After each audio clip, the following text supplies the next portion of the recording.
অনেক অপেক্ষার পর শিশু 2 মুভিটি চলে এসেছে। তো আমিও চলে আসলাম এটার এক্সপ্লেইন নিয়ে।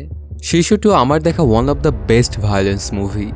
ভিডিওটি যদি ভালো লেগে থাকে তাহলে একটা লাইক দিয়ে দিও। কোনো স্পয়লার না দিয়ে চ্যানেলটা সাবস্ক্রাইব করে চলো তাহলে গল্পের গভীরে ঢুকে পড়া যাক। কাহিনীর শুরুতেই আমরা আমাদের সিনেমার হিরো কর্পিকে দেখতে পাই। দ্বিতীয় ওয়ার্ল্ড ওয়ার শেষ হয়ে গেছে, সালটা 1946। কার্পি যখন তার বাড়িতে ফিরে তখন দেখতে পায় তার বাড়িতে কেউ নেই, শুধু একটা ছবির ফ্রেম দেখতে পায়, তাও আবার ভাঙাচুরা। এটাতে ওর বউ এবং 2 বাচ্চার সাথে ওর ছবি। ওদের সবাইকে রাশিয়ান সোলজাররা মেরে দিয়েছে। এই ব্যাপারগুলোতে অনেকটাই কষ্ট পেয়ে যায় কার্পি।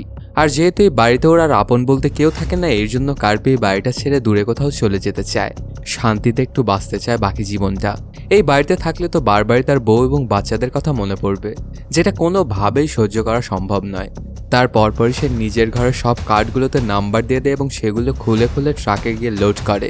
অনেক দূরে গিয়ে কার্ডগুলো ব্যবহার করে সে একটা ঘর বানাবে। কর্পির কাছে একটা কুকুরও ছিল, তাকেও নিজের সাথে নিয়ে যাওয়ার জন্য ট্রাকে উঠায় আর বেরিয়ে পড়ে অজানা গন্তব্যের উদ্দেশ্যে। কর্পি নিজেও জানে না যে এই সফরটা ওর জন্য কত ভয়ঙ্কর হতে চলেছে। অন্যদিকে দেখা যায় সোভিয়েত ইউনিয়নের একটা জেল, সেখান থেকে বৃদ্ধ এক লোককে বের করা হয়। তারপর কর্নেল লোকে বলে কর্পি নামের একজন লোক ছিল, তার বউ বাচ্চা সবাইকে আমরা মেরে দিয়েছি, আর সেই লোকটা খুবই ভয়ঙ্কর। সে আমাদের রেড আর্মির 300 জন সোলজারের মতো মেরেছে। এই কাহিনীটা মোটামুটি এখন সবাই জানে।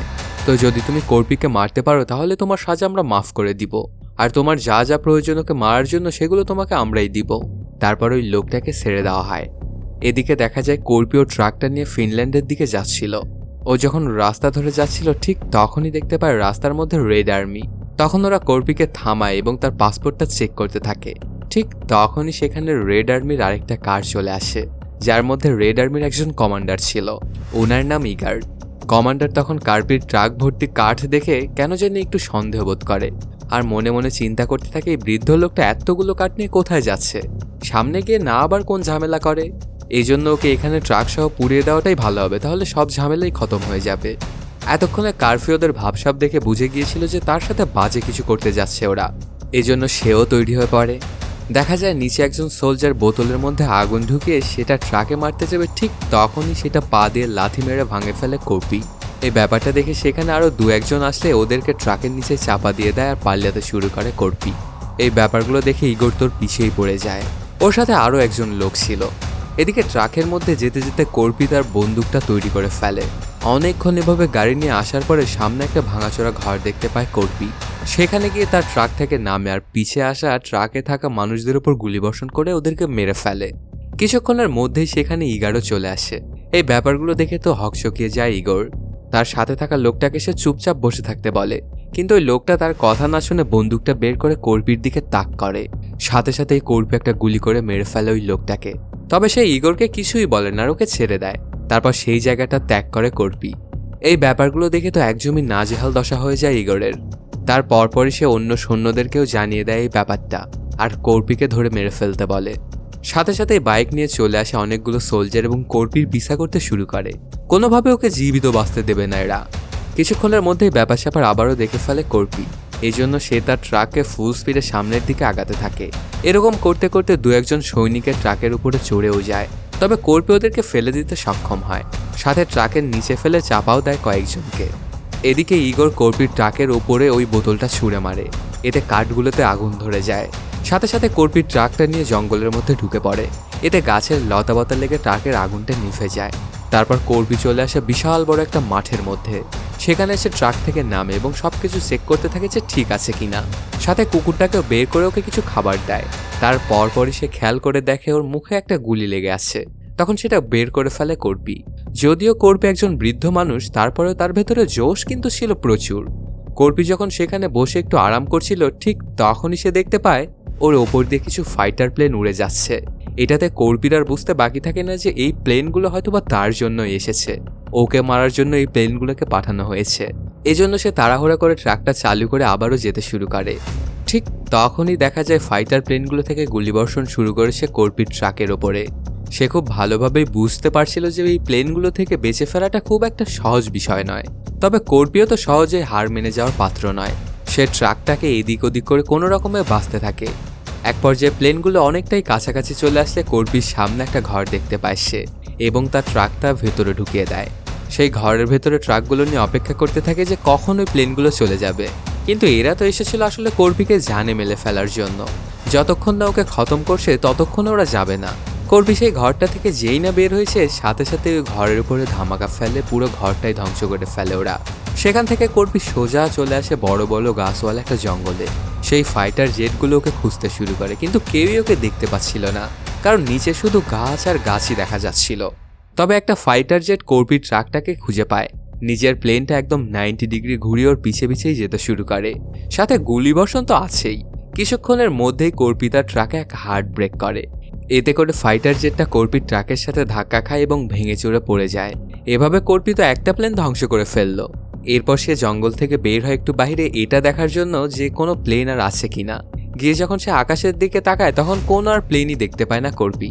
এজন্য সে আবার রাস্তা দিয়ে যেতে শুরু করে। কিছুক্ষণ এভাবে যাওয়ার পর হঠাৎ করে একটা প্লেন চলে আসে আর গুলি করতে থাকে ওর ট্রাকের ওপর। এখানে তো পুরো খোলা ময়দান, এখান থেকে পালানোর কোনো উপায় নেই। প্লেনটা সোজা ওর দিকেই আসতে শুরু করে। প্লেনটা যখন ট্রাকের সাথে টক্কর খেতে যাবে ঠিক তার আগ মুহূর্তেই প্লেনের ভেতর থেকে পাইলটটা পালিয়ে যায়। তবে কর্পিও তো কম নয়, সে তার ট্রাকেও আবারও হার্ড ব্রেক করে। এটাতে ট্রাকের ওপর থেকে কয়েকটা কাঠ গিয়ে পড়ে সামনে। তখন ওই প্লেনটা এসে সোজা ওই কাঠগুলোতে টক্কর খায় আর দূরে গিয়ে ধ্বংস হয়ে যায়। কর্পির বুদ্ধির জন্য সে, তার ট্রাক এবং তার কুকুরটা সবাই বেঁচে গেল। যে পাইলটটা প্লেন থেকে লাফ দিয়েছিল সে কর্পির উপরে গুলি করতে থাকে, কিন্তু এগুলোতে সে একটুও ভয় পায় না। ঠিক তখনই কর্পি একটু খেয়াল করে দেখে এখানে বিশাল বড় মাপের একটা ফাইটার জেট প্লেনও চলে এসেছে। এটা থেকে হয়তো বড় নিচের দিকে ধামাকা ছুড়বে। এটা দেখে তো কর্পির সাথে সাথে ও ট্রাকটা নিয়ে আবারও ভাগতে শুরু করে। ওই বড় মাপের ফাইটার জেট থেকে অনেকগুলো ধামাকা ছাড়া হয়, তবে একটা ধামাকাও কর্পির ট্রাকে লাগে না। কিন্তু এগুলোর ইম্প্যাক্ট তো ছিল অনেক বেশি, এর জন্য কর্পির ট্রাকটা গিয়ে পানির মধ্যে পড়ে যায়। কোনোভাবে সে এবং তার কুকুরটাকে নিয়ে ট্রাকের ভেতর থেকে বের হয়। তবে ট্রাকের মধ্যে যে কাঠগুলো ছিল এগুলো প্রয়োজন ছিল কর্পির, কারণ সে তার নতুন ঘর বানাবে আর সেগুলোর কাজেই দেবে এই কাঠগুলো। এজন্য সে অনেক কষ্ট করে পানির নিচে গিয়ে ওই কাঠগুলোর বাঁধন খুলে দেয় আর সেগুলো ধরেই উপরে চলে আসে। সে তার কুকুরটাকেও বাঁচিয়ে নিয়েছিল। কিছুক্ষণ পরেই দেখা যায় সেখানে চলে আসে ইগোর, আর কাঠগুলো সহ সে কর্পিকে খুঁজতে শুরু করে, কিন্তু কোথাও তাকে খুঁজে পায় না। দেখা যায় কর্পি তো সব কাঠগুলো ব্যবহার করে একটা ভেলা বানিয়ে ফেলেছিল এবং সেটা ধরে ধরেই চলে আসছিল অনেক দূরে। যেতে যেতে কর্পি ফিনল্যান্ডের বর্ডারের কাছাকাছি চলে এসেছিল। এখানে একটা পুরনো ট্যাঙ্কারও পড়েছিল। তার পরপরই কর্পি সেই কাঠগুলোকে ট্যাঙ্কের উপরে ওঠায়। অন্যদিকে দেখা যায় একটা জায়গায় ইগোর তার সৈন্যদের নিয়ে অপেক্ষা করছিল, কারণ যদি ফিনল্যান্ডে যেতে হয় তাহলে এই রাস্তাটাই ব্যবহার করতে হবে কর্পিকে। কিছুক্ষণ এখানে অপেক্ষা করার পরে হঠাৎ করে ইগোর দেখতে পায় সামনে থেকে একটা ট্যাঙ্কার আসছে, আর সেটার ওপরে ছিল অনেকগুলো কাঠ। এই ব্যাপার স্যাপারে সে মোটামুটি শিওরই হয়ে যায় যে আসলে এটা কর্পি। তারপরেও সে বাইনোকুলার দিয়ে দেখে 100% শিওর হয় যে এটা আসলে কর্পি। তখন ইগোর মনে মনে ভাবতে থাকে এ কি মানুষ না অন্য কিছু। ওর সাথে এত কিছু ঘটে যাওয়ার পরেও এখনো কেন মরছে না এ। তারপর ওর সোলজার দেখে ওই ট্যাঙ্কারের ওপরে অ্যাটাক করতে বলে। সবাই মিলে গুলি চালাতে থাকে ট্যাঙ্কারটার ওপরে। এদিকে কর্পি তো ওই ট্যাঙ্কারটাকে শুধু ভাগাচ্ছিল। দেখা যায় ট্যাঙ্কারের পিছনে কিছু ধামাকা লাগানো। কিছুক্ষণ পরেই সেগুলো ফেটে যায় এবং ট্যাঙ্কারটা দূরে একটা জায়গায় গিয়ে পড়ে। এই ব্যাপারটা ঘটে যাওয়ায় এবার সবাই মনেই করে নেয় যে ওই লোকটা হয়তো বা এবার মারা গেছে, কিন্তু ট্যাঙ্কারের ভেতরে দেখা যায় এখনো জীবিত রয়েছে কর্পি। সে একটা চাকু নিয়ে সেটার হাতলে কামড় দিয়ে ধরে রাখে। এটা সে কেন করছে এটা সামনের দিকে গিয়েই জানা যাবে। কিছুক্ষণের মধ্যেই কর্পি ট্যাঙ্ক থেকে বেরিয়ে আসে, আর ওকে ধরার জন্য সেখানে আগে থেকেই অপেক্ষা করছিল ইগোর। তখন ওকে ধরে নিয়ে যেতে থাকে। অল্প কিছুক্ষণের মধ্যেই সেখানে বড় মাপের কিছু অফিসাররাও চলে আসে এবং এই কাজটা করার জন্য ইগোরকে সাধুবাদ জানায়। তার পরপরই কর্পি এবং তার কাঠগুলোকে নিয়ে ট্রেনে তোলা হয়। ট্রেনের মধ্যে কর্পিকে বেধম মারধর করা হচ্ছিল, এমনকি ওকে টাঙিয়েও মারধর করতে থাকে সোলজাররা, কিন্তু মুখ দিয়ে একটা টু শব্দও বের করে না কর্পি। তখন সেখানে চলে আসে ইগোর আর বলতে থাকে, তুমি প্রথম মানুষ নও যাকে আমি এভাবে মারধর করছি। অনেক মানুষকে আমি এভাবে মারধর করেছি, তাদের মধ্যে ছিল বাচ্চা, বৃদ্ধ, মহিলা, সব ধরনের মানুষজনই। তবে সবাইকে একটু মারার পরেই তারা আমার কাছে অনেক করে কাকুতি মিনতি করেছে তাদেরকে ছাড়ার জন্য, কিন্তু আমি কাউকেই ছেড়ে দেইনি, সবাইকেই মেরে ফেলেছি। তবে আমি তোমাকে কিন্তু এত সহজে আবার মারবো না। তুমিও চিল্লাবে, তুমিও আমার থেকে মাফ চাইবে, আর তখনই একমাত্র আমি তোমাকে মারবো। এটুকু বলেই সেখান থেকে ইগোর চলে আসে আরেকটা কামরায়। সেখানে বড় বড় সব অফিসাররা বসেছিল। ওখানে কথাবার্তা চলাকালীন ইগোর বলে, কর্পিকে তো আমিই ধরেছি, কিন্তু বড় বড় অফিসাররা বলতে থাকে যে না, ওকে ধরার পিছনে আমাদের হাত রয়েছে। এগুলো নিয়ে ওদের সবার মধ্যে খানিকটা মন কাটাকাটি হয়। এদিকে দেখা যায় কর্পিকে যেই কামরার মধ্যে আটকে রাখা হয়েছিল সেটার বাইরে দুজন সোলজার দাঁড়িয়ে আছে। অনেক কষ্ট করে কর্পি নিজেকে ছাড়িয়ে নেয় বাধা অবস্থা থেকে। সেখান থেকে ছাড়াতে তো সক্ষম হয়েছে, কিন্তু শোয়া থেকে একদমই দাঁড়াতে পারছিল না, কারণ অনেক বাজে অবস্থা হয়ে গেছিল কর্পির শরীরের। কিছুক্ষণের মধ্যেই দেখা যায় নিজের পায়ের চামড়ার ভেতর থেকে কর্পি একটা চাকু বের করে। তখন যে দেখা গিয়েছিল ট্যাঙ্কারের মধ্যে একটা চাকুতে কামড় দিয়েছিল কর্পি, আসলে সে তখন ওই কাঠের হাতলটা ভেঙেছিল আর লোহার টুকু ঢুকিয়ে নিয়েছিল নিজের শরীরের চামড়ার ভেতরে। কর্পি ভেতরে এইসব কিছু করতে থাকলে সেই শব্দ শুনে একজন সোলজার দেখার জন্য ভেতরে আসে যে কি হয়েছে। গিয়ে দেখতে পায় কর্পি মাটিতে পড়ে আছে, কিন্তু সে তোর হাতে চাকুটা লুকিয়ে রেখেছিল। সোলজারটা সেখানে আসা মাত্রই ওই চাকুটা দিয়ে মেরে ফেলে ওকে। তারপর ভেতরে কিছুটা শব্দ শুনে যখন দ্বিতীয় সৈনিকটাও ভেতরে যায় তখন ওকেও মেরে দেয় কর্পি, আর দুজনের বন্দুকটাই নিয়ে নেয় হাতে। এতক্ষণে কর্পি একদমই ভয়ঙ্কর জানোয়ারে রূপান্তরিত হয়েছিল। তারপর সেখান থেকে অন্য একটা কামরায় যায় কর্পি। এটা রাতের সময় হয়, সকল সোলজাররাই তখন ঘুমাচ্ছিল।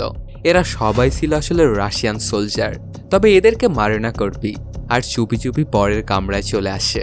আসলে কর্পি বড় অফিসারগুলোকে খুঁজতেছিল, কারণ তারাই ওর পুরো পরিবারকে মেরে ফেলেছিল। এর জন্যই সে রিভেঞ্জ নিতে চায়। দ্বিতীয় কামরায় গেলে দেখতে পায় একজন সোলজার জেগে আছে, সাথে সাথে ওকে মেরে ফেলে কর্পি।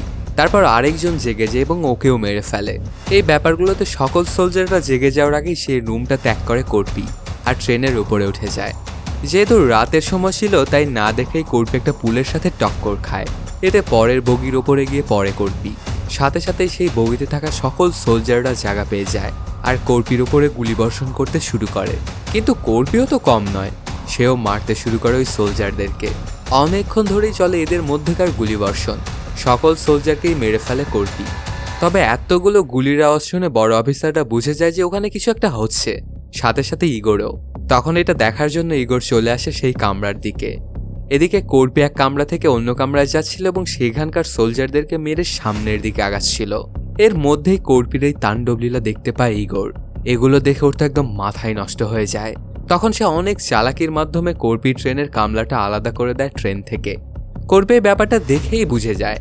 তখন সামনে এসে সে খেয়াল করে দেখতে পায় সামনের বগিতে একটা মিসাইল রয়েছে। এটা ব্যবহার করতে চায় কর্পি। অন্যদিকে দেখা যায় ইগার সেখান থেকে সোজা চলে আসে ওই রুমটার মধ্যে যেখানে বড় বড় সব অফিসাররা ছিল। সেখানে গিয়েই একটা অফিসারের গলার মধ্যে একটা চাকু ঢুকিয়ে দেয়। প্রথমে কেউ কিছুই বুঝে উঠতে পারে না যে সে এটা কেন করছে। তারপর একটা বন্দুক বের করে বাকি সব অফিসারকেও মেরে ফেলে ইগোর। এখন শুধু একজনই বেঁচে ছিল। সে ইগোরকে বলে, আমার কাছে অনেক টাকা পয়সা আছে, যদি তুমি চাও তাহলে সবকিছু তুমি এগুলো নিয়ে নাও। আমার টাকা পয়সার কিচ্ছু দরকার নেই, শুধু তুমি আমার জীবনটা ভিক্ষা দিয়ে দাও। ইগোর যদি ওর থেকে টাকাগুলো নেয় কিন্তু ওকে ছেড়ে দেয় না, ওকেও মেরে ফেলে। ঠিক ওই সময়ে অনেক জোরে একটা আওয়াজ শুনতে পায় ইগোর। দেখা যায় মিসাইলটার সাহায্য নিয়ে কর্পি ট্রেন লাইন ধরে আসছিল। কিছুক্ষণের মধ্যেই পিছনের বগিটা সামনের ট্রেনটার সাথে লেগে যায়। তখনই কর্পি অ্যাটাক করে বসে ইগোরের ওপর। ওদের দুজনের অনেকক্ষণ ধরেই ফাইট হয়, কেউই যেন কারো থেকে কম নয়, একদম বাঘে সিংহে লড়াই। তবে ইগোরও কোনো অংশে কম ছিল না, সেও কর্পিকে বেধম মার দিচ্ছিল, পানিতে ভিজিয়ে ভিজিয়ে ওকে মারছিল আর বারবারই বলছিল, তুই কি দিয়ে তৈরি, এত মার খাওয়ার পরেও তুই কেন মরছিস না, কি করলে তুই মারা যাবি। তবে কর্পি তো হার মানার পাত্র নয়। অনেক কষ্ট করে সে নিজের কামরায় চলে যায় ওখান থেকে ছুটে, আর গিয়েই সেই মিসাইলটা সকল দড়ি খুলে দেয়। এটাতে সেই মিসাইলটা সরাসরি ইগোরের কামরার মধ্যে ঢুকে যায়, আর কর্পির কামরাটা আবারও পেছনেই থেকে যায়, কারণ মিসাইলের সাহায্য নিয়ে ওর কামরাটা আগের দিকে আগাচ্ছিল। মিসাইলটা সরাসরি চলে যায় ইগোরের কামরার ভেতরে ওর কাছেই। সেখানে গিয়েই ফেটে যায়, হয় বড় রকমের একটা ধামাকা। সেটাতে পুরো ট্রেন একদম ধ্বংস হয়ে যায়, সাথে সাথে মারা যায় ইগোরও। খানিকটা পেছন থেকে এই ব্যাপারগুলোই দেখছিল কর্পি। কিছুক্ষণ পরেই দেখা যায় ফিনল্যান্ডের বর্ডারে কয়েকজন সৈনিক বসে আছে।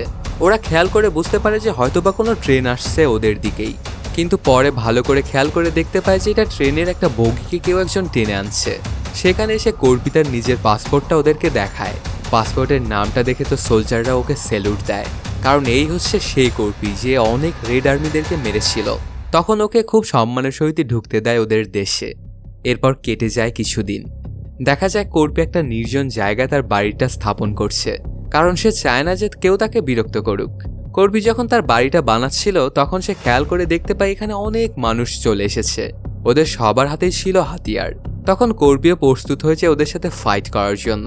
কিন্তু তাকে অবাক করে দিয়ে সবাই বলে, আমরা এখানে তোমার সাথে ফাইট করতে আসিনি, আমরা এখানে তোমাকে সাহায্য করতে এসেছি। তুমি এখানে একা একা ঘর বানাচ্ছ, এতে তো অনেক সময় লেগে যাবে, এর জন্যই আমরা তোমাকে সাহায্য করার জন্য এসেছি। তারপরে ওরা সবাই মিলে কর্পিকে সাহায্য করতে থাকে তার ঘরটা সুন্দর করে বানানোর জন্য। আর এর মাধ্যমেই শেষ হয়ে যায় সিনেমাটি। তো বন্ধুরা, কেমন লাগলো আজকের এই এক্সপ্লেইনটি জানাতে কমেন্ট করো। আর যদি এখনও চ্যানেলটি সাবস্ক্রাইব না করে থাকো তাড়াতাড়ি সাবস্ক্রাইব করে নাও। দেখা হচ্ছে নতুন কোনো ভিডিওতে। Till then, সায়োনারা।